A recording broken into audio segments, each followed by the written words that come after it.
Hi everyone, welcome back to my channel. My name is Amari Walker and I am a PhD candidate in environmental engineering at Duke University. So I'm currently in my 5th year of my PhD. And when I think about it, one of the greatest memories that I have of my graduate experience actually happened before I even started. And that was doing visit weekends and graduate school interviews. If you're on this video, you want to know, what does it take to really stand out, have a good time, and learn what's really important when you're deciding on grad school and when you're doing these interviews to decide if they are a good fit for you and vice versa. We're going to talk about both those experiences, and I'll share a few stories of mine as well, and just provide a few tips of things that you should think about when you are engaging in them, along with the fact that these may be very different times, and so a lot of these visit weekends may not be in person, but there's still a lot of great tips that are translatable whether you are doing this via a video conferencing app or in person. So let's first start with the fact that what is a graduate school interview? What is a grad school weekend? So when you are applying to graduate schools, you are going to submit your applications, and then over the next, few weeks to few months, they are going to start deliberating on applicants that they want to meet and learn more about, or people they've already decided that are the stars that they want to be there for master's programs or even PhDs. With that in mind, they're going to reach out to you and send you an invitation to do an interview weekend, or B, a graduate school visit weekend. The graduate school visit weekend means that you have already been accepted to a program, to the graduate program that you applied to, and they are just making sure that you are going to love it there. Their goal is to really wine and dine you, show you the finest of the school, and get you excited and pumped to say, yes, this is my dream destination. For an interview, it is still kind of along the same ways. They want to prove and show how great of a school they are and kind of convince you to want to be there. But it's also twofold. They're going to learn more about you and see if you're a good fit for their labs, for their departments, or even the school as an entirety. So it's a two-way kind of back and forth interview stage. So it doesn't mean that you have it hands down in the bag, but it's a really good indication that you have surpassed the top of the pile, and you are right on your way to getting that final acceptance letter from that school. It really depends on the school what they do. Some schools will do interviews, and that's usually over the first few months of spring, starting in January, going all the way till March sometimes. Other schools will just send the acceptance letter and everyone does one big visit weekend so that they can convince you to go to their school.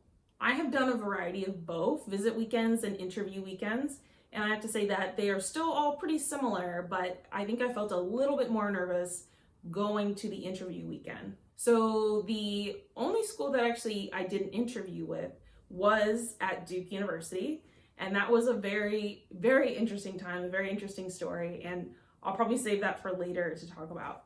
But we really need to talk about what you need to do to prepare for either one of them. And the first answer is getting together your list of questions. When you're getting together a list of questions, you need to think about what is going to make you happy for a graduate program, whether that is a master's that's 2 to 3 years, or a PhD that can range from 4 to 5, 6, 7 onward. Everyone's PhD experience is very different.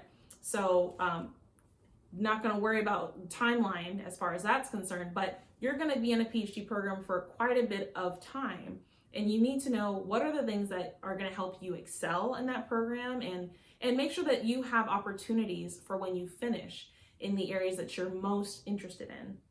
So the questions you need to start thinking about are, what is the landscape like? Are you going to enjoy living there? Is it too far away from family and friends?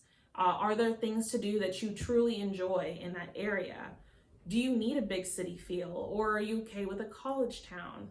What kind of organizations do they have present there that are going to help you excel in the future?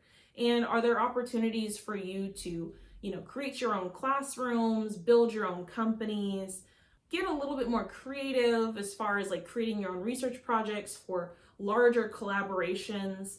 You got to think about wider scale opportunities that are going to be more holistic to you and have you really enjoying the place that you're living in. Second, you're going to want to know what kind of support there is at that school, whether that is for, what kind of mental health services do they have, to what are the sources of support for being an entrepreneur or a musician, or, if you want to teach your own classes, to, creating your own student clubs. You really got to ask those kinds of questions when you get there, because you don't want to get there and realize that you are limited in things that you really love and enjoy. See what programs there are for funding for things that really bring you joy, and make sure that they're already established or what you would need to do to get them established. Next, you need to start asking questions from people on, how to succeed and how to excel. You want to start thinking about what research you want to do, what people you want to interact with and build friendships with, even at the interview weekend or the visit weekend. And then what kind of advisors you want to work with. Because even though in your application you may have said, I want to work with this person or that person, your research needs may change, their research needs may change. And so you want to talk with everybody about, what you want to do and what they want to do. So that includes asking questions on what is their funding status? What are things that they are able to do? And then what are they interested in?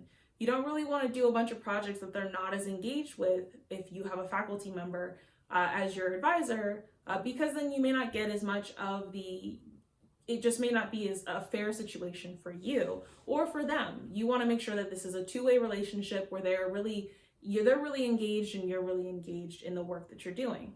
So ask them what kind of funding they have, for how long they have it. Is there opportunities to apply for more funding even now before you start, so that you can have something ready when you get into your research work? And then, what are they interested in? Because sometimes those websites are outdated and old. And so you just want to make sure that what you see on there is still consistent with what they're interested in and what they're currently moving the lab towards doing. And so that really helps to get on the same page. And then you want to interview other faculty members, because maybe your interests now don't align on the same page. You want to make sure there are other options for you than just working with that one person that you're kind of not as excited about. And that could be not excited with the research, or it may not be a good fit to have that person as an advisor. And so you want to make sure that there are other opportunities within the same department or, within the same school, that you can still do what you really enjoy and why you came to that school in the first place. The next thing you need to do is research the research and research the school. Make sure you know exactly what you're getting into. Make sure that you're able to talk with people about what's going on in the department, what's going on with the school as a whole, because that's going to make for much more fruitful conversations and get people more engaged in you and themselves as people. So make sure you do that research, and make sure you even look at your application essays that you wrote specifically for that school, because they may bring it up, or you may, have to talk about some of the things that you were saying in that essay. And so it really helps to make sure that either you have it to reaffirm that you're still on that path, or to state that, hey, there's something else I'm also a little bit more interested in, and is that still a possibility? So just refresh yourself on that. The next thing you're going to want to do is actually share with them things that you do outside of your research, outside of your schoolwork. Show them your hobbies, show them your interests, because especially for interview weekends, that can be a way for you to stand out. I have heard of labs where almost everybody is entirely musicians, because the advisor is a musician as well. And that's one of the first questions that they get asked is, what do they play? Are they interested in music? What are they trained in? And so it really helps to say, okay, these are the things that make me me outside of the work that I do at school. And that can also include student groups that you're a part of, or volunteer work that you do, to, your favorite genre of books to talk about with people, because you want to not only engage with the students, but also with the faculty members on more than just research. So come prepared to talk about that. Come prepared maybe with your instrument or with a picture of your painting or the last thing that you cooked. Just, feel free to kind of like free flow with the conversation just to find common ground with people, because that's also a great way for you to make connections in the future. And maybe they'll say, okay, I know this great cooking club at the school, and not many people know about it, but it doesn't have a website, but I'll let you in or something, or I'll connect you with those people. So get that out there on the ground as soon as you go to the visit weekends to get set up and find your community. So when you actually end up attending or being present in the visit weekend and the graduate school visits, make sure you fuel up and that you are flexible with changes, because sometimes things don't go according to schedule. I already know that for a fact that a lot of my visits didn't go always according to the plan. And it's a very, very long process, but also very exciting. And so you want to make sure that you don't lose that momentum and that energy throughout the day. Stay excited, stay engaged, because you spent all this time applying to these dream schools, and now you are this close or you are already in. And so really just bask in that moment and make sure you show people how excited you are to be there. And they're gonna feed off of that energy, and they're gonna tell you about things that made them excited as well. Because everyone can remember these moments of doing the visits and thinking about what a great time they were. Some of the last things you may want to consider, especially for if you're doing an in-person visit, is making sure that you bring multiple outfits for different occasions. And even if you're doing a video call, make sure that you are dressing appropriately for the the call and all that, and have a non-distracting background to have that conversation or let people know in advance the situation. But don't get lost in the glamour. It's going to be a fabulous weekend, whether that is in person or through video conferencing. They always pull out all the stops. They always want to make sure that they show off their school in the best light possible. And of course, it's going to be just as great as the way that they say it, but also look for things that may be an issue for you in the future, that things that you may want more clarification on, as far as like what are their efforts for doing things like diversity and inclusion, or how do they handle complaints, to what are you happy at this program, and what are the things that you wish that they could improve on. Of course, you should bask in all of the wonders and the strength of the program, but also look for things that may not be a complete picture for you, or may not make you as terribly enthused about the school, because you're going to weigh those all as pros and cons for all of the schools that you apply to or intend to be at, so you can make your final decision.